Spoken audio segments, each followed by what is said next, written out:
Mengapa kita selalu menjauhi kegagalan?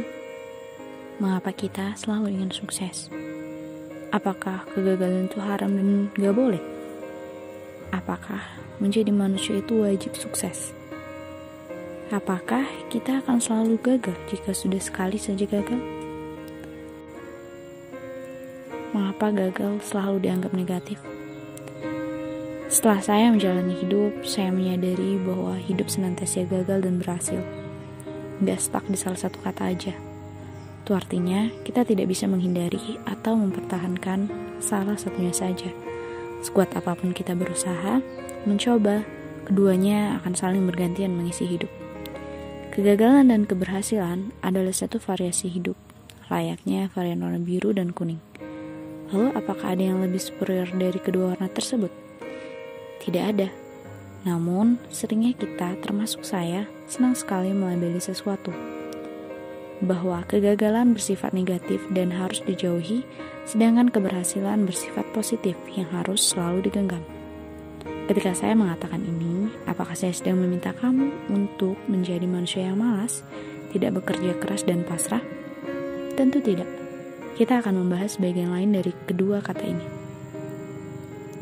Asumsi pikiran kita bilang bahwa ketika kita gagal itu disebabkan dari kurangnya maksimalnya kita dalam berusaha, tidak adanya kesempatan, kurang begadang, terlalu banyak saingan, atau ketidakberuntungan.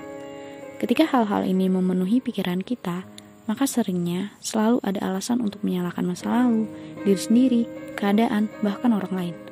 Padahal asumsi tersebut hanya ada dalam pikiran kita sendiri dan belum tentu menjadi sebab kebenaran. Selain asumsi pada masa lalu, ketika gagal, kita juga membangun asumsi masa depan. Bahwa saat kegagalan ini terjadi dalam hidup saya tidak akan baik-baik saja. Saya tidak akan mendapatkan pasangan hidup. Saya akan hidup susah. Tidak akan ada kesempatan lainnya. Dan pikiran lain yang sebenarnya belum tentu terjadi. Mengapa kita melakukan hal tersebut? Karena adanya label negatif dan positif dalam dua kata tersebut. Dan kita tidak sedang berada pada masa kini. Ketika kita menyadari bahwa kita hidup hari ini di mana saat ini kita sedang gagal, kita menerima kegagalan tersebut sebagai bagian dari pembelajaran hidup. Maka alasan kegagalan adalah masa lalu, asumsi masa depan adalah takdir Tuhan. Kegagalan adalah kesuksesan yang tertunda, merupakan kalimat yang berusaha membuat kita lari dari hari ini bahwa kita gagal. Kalimat ini meninabubukan kita akan kenyataan yang harus diterima. Jika kita mengartikan kegagalan sebagai sesuatu yang buruk atau negatif, apakah ketika hidup kita berada dalam fase gagal lalu meninggal? Apakah artinya kita hidup dalam kegagalan? Hidup dengan energi negatif? Tentu tidak. Itu sebabnya saya ingin menikmati rasa gagal sebagai varian hidup untuk hari ini saja. Saya tidak melihat kalimat setelah kegagalan baru ada keberhasilan, tapi saya melihatnya sebagai bersama kegagalan ada keberhasilan.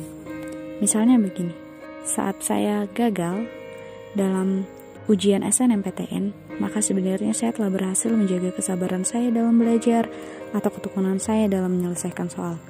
Dan itu kenapa gagal tidak sama sekali berarti negatif dan buruk.